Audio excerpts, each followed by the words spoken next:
Most real estate investors don't know what their job is, and that's why their projects struggle. That's why their business isn't growing. Let me give you an example.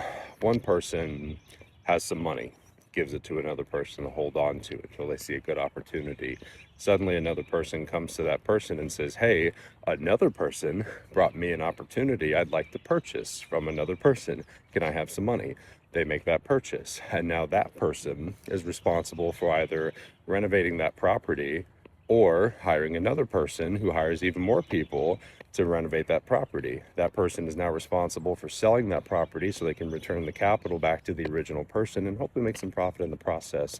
This is your typical flip transaction. And that's what I just described.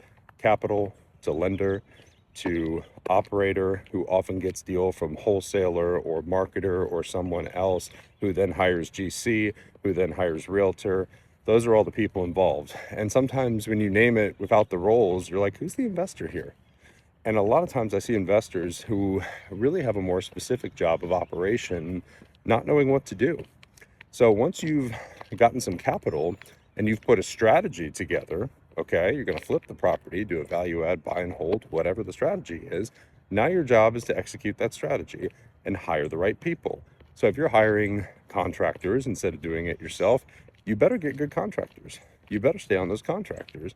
If you're managing the project yourself and subbing it up, I hope you know what you're doing. A lot of people don't, and that's why the project fails.